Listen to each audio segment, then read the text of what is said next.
Segundo aos Coríntios, capítulo 4, versículo 16 ao 18.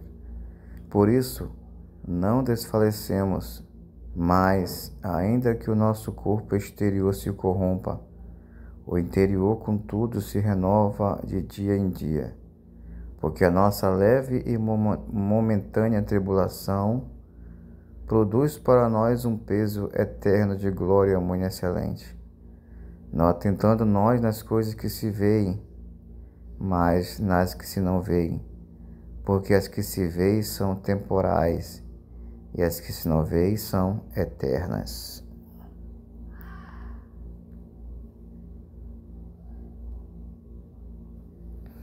Como viver na dimensão da eternidade?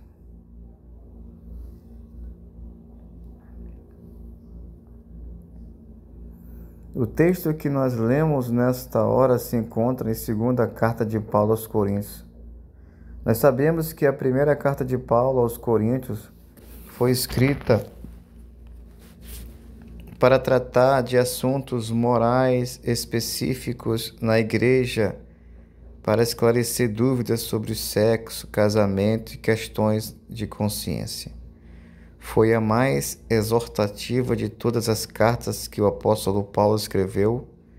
Tal carta confrontou os erros e desvios que havia na igreja de Corinto. Esta carta foi bem recebida pela maioria. Todavia, havia uma minoria que negavam a autoridade de Paulo e o caluniavam.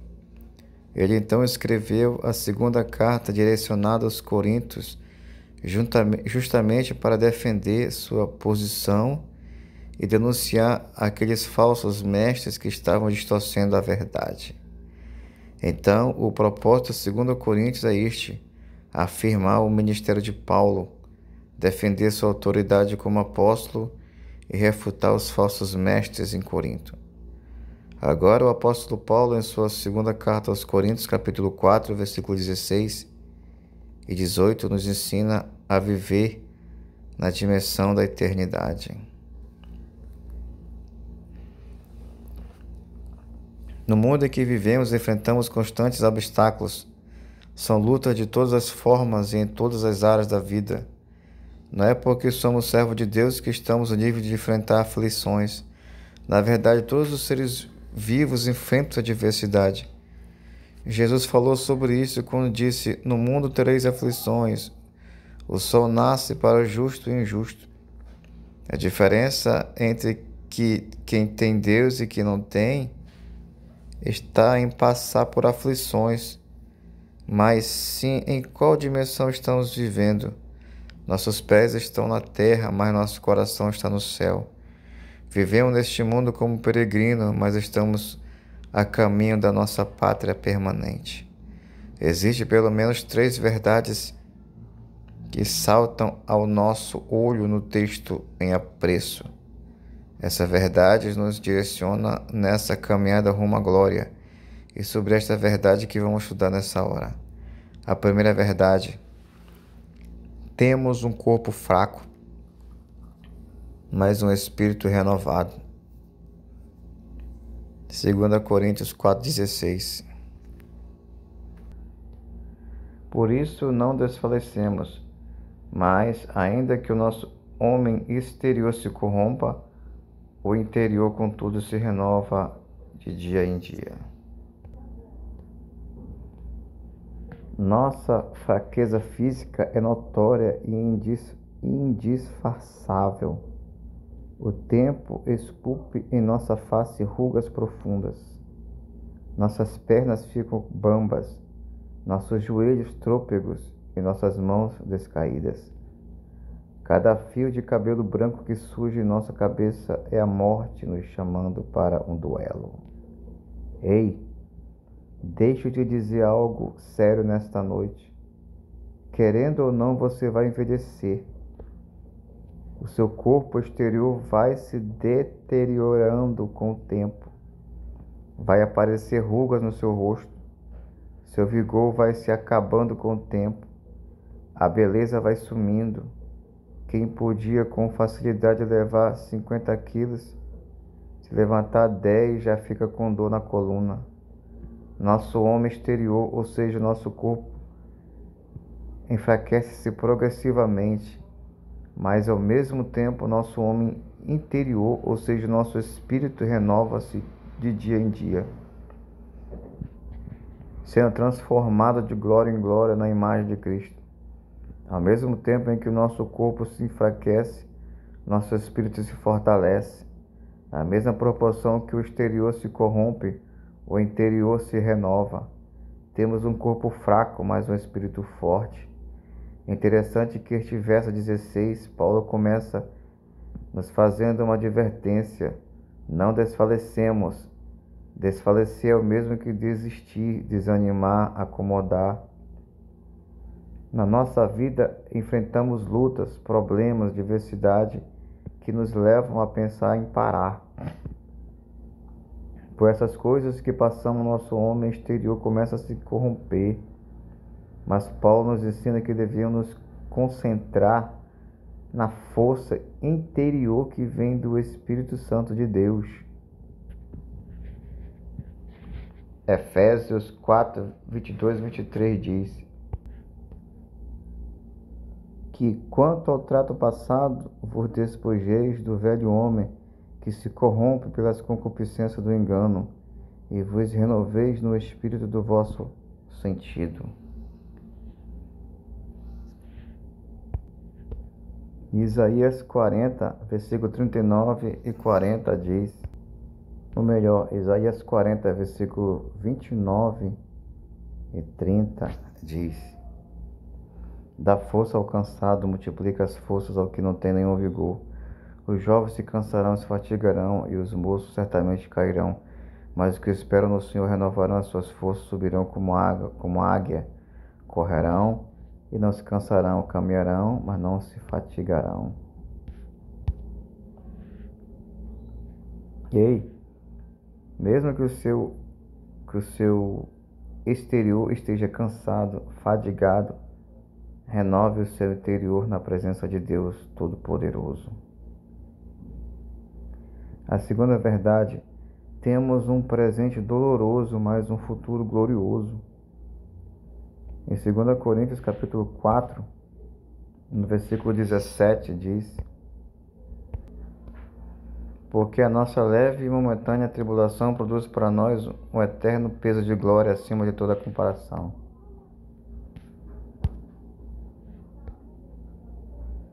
Aqui neste mundo pisamos estradas juncadas de espinhos, cruzamos vales escuros e atravessamos desertos tórridos. Aqui nossos olhos ficam empapuçados de lágrimas e nosso corpo geme sob a açoite da dor. Aqui enfrentamos ondas encapeladas, rios caudalosos e precisamos atravessar fornalhas ardentes. Aqui sofremos, choramos e sangramos, porém, em comparação com a glória por vir a ser revelada em nós, nossas tribulações são leves e passageiras. O presente é doloroso, mas o futuro é glorioso. Nosso destino final não é o corpo cadavérico, mas um corpo de glória. Nossa jornada não termina no túmulo gélido, mas na Jerusalém celestial. Nosso fim não é a morte, mas a vida eterna. Nosso futuro de glória deve encorajar-nos a enfrentar com alegria a nossa presente tribulação. Nossas dificuldades não devem diminuir nossa fé, nem nos desiludir no nosso futuro glorioso. Em Romanos capítulo 8, versículo 18, diz: porque para mim tenho por certo que as aflições deste tempo presente não são para comparar com a glória que em nós há de ser revelada. Em 1 Pedro capítulo 1, versículos 6 e 7 diz: em que grandemente vos alegrais, ainda que agora importa, sendo necessário que estejais por um pouco contristados com várias tentações, para que a prova da vossa fé, muito mais preciosa do que o ouro que perece e é provada pelo fogo, se ache em louvor e honra e glória na revelação de Jesus Cristo. O que seremos deve nos encher de esperança para enfrentar as limitações de quem somos. Vivemos na dimensão da eternidade. Terceira verdade. Temos as coisas visíveis que são temporais, mas as coisas invisíveis que são eternas. 2 Coríntios 4:18. Não atentando nós nas coisas que se veem, mas nas que se não veem, porque as que se veem são temporais e as que se não veem são eternas.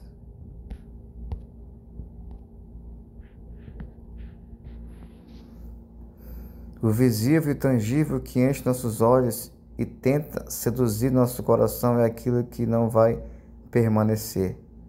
Tem prazo de validade e não vai durar para sempre.